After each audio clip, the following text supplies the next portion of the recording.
Assalamualaikum warahmatullahi wabarakatuh. Perkenalkan, nama saya Muhammad Rensa. Saya berasal dari Prodi Kehutanan.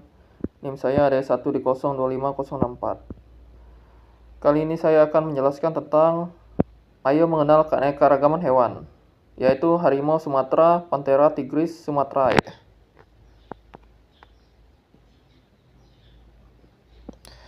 Tujuan pembelajaran. Mempelajari harimau Sumatera bertujuan untuk memahami keanekaragaman hewan di Indonesia, mengenali peran pentingnya sebagai predator puncak dalam menjaga keseimbangan ekosistem, mengetahui ancaman yang menyebabkan populasinya menurun, serta menumbuhkan kesadaran akan pentingnya upaya konservasi agar spesies endemik ini tidak punah.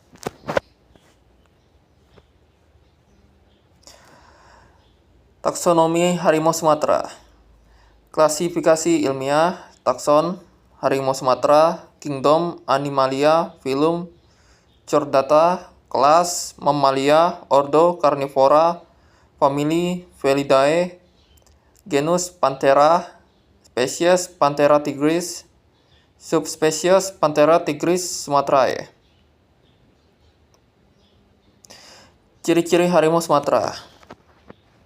Ciri fisik, ukuran tubuh paling kecil dibanding subspesies harimau lainnya. Jantan panjang dengan 2,2 sampai dengan 2,5 meter. Berat 100 sampai 140 kg.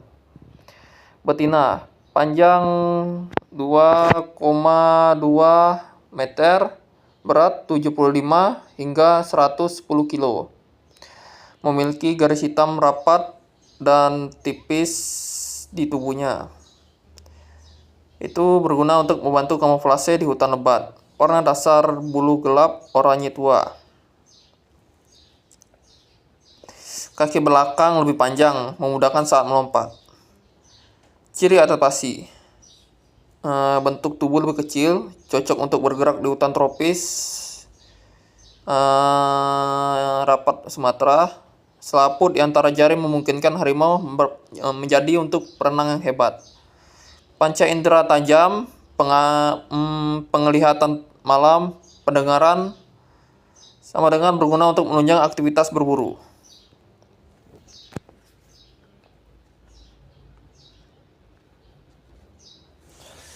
Habitat. Harimau Sumatera hidup di hutan hujan tropis, dataran rendah, hutan pegunungan, hutan rawa, dan gambut.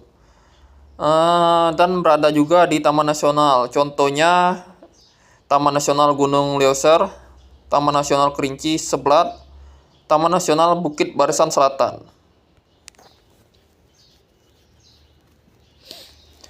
Perilaku dan pola makan. Bersifat soliter, hidup sendiri, aktif berburu terutama di malam hari, nokturnal. Makan utama rusa, kijang, babi hutan, tapir, monyet. Teritorial, menandai wilayah dengan urin, kotoran, hingga cakaran di pohon. Ancaman utama.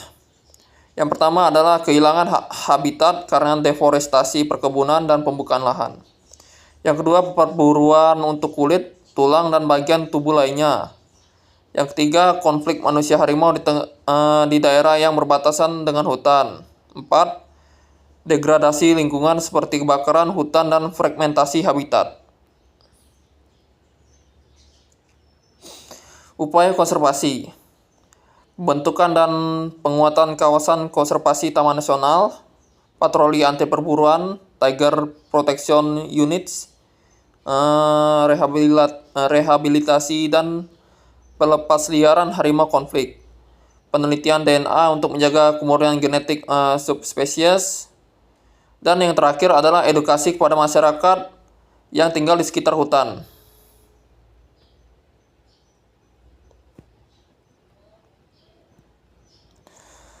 Hingga saat ini, populasinya adalah diperkirakan hanya 400 sampai dengan 600 individu tersisa di alam liar.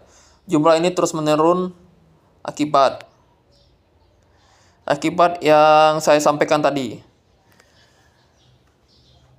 Hingga saat ini harimau Sumatera ditetapkan sebagai hewan yang dijaga dan terancam punah. Kesimpulan, harimau Sumatera adalah harimau khas Indonesia yang hidup di hutan-hutan Pulau Sumatera. Ukurannya lebih kecil dibanding harimau lain, tapi justru itu yang membuatnya lincah di hutan lebat. Sayang jumlahnya sekarang semakin sedikit karena hutan tempat tinggalnya makin sempit dan masih ada yang memburunya. Padahal harimau ini punya peran penting buat menjaga keseimbangan alam. Karena itu, kita perlu ikut peduli dan mendukung berbagai usaha pelestarian supaya harimau Sumatera tetap hidup dan tidak punah. Semoga apa yang saya sampaikan barusan dapat sedikit mengedukasi teman-teman agar kita lebih peduli dan peka terhadap hewan-hewan langka seperti harimau Sumatera ini. Dan semoga kedepannya pelestarian harimau Sumatera ini berhasil dan yang terakhir harimau Sumatera tersebut tidak jadi punah. Sekian dari saya, Muhammad Riansah. Wassalamualaikum warahmatullahi wabarakatuh.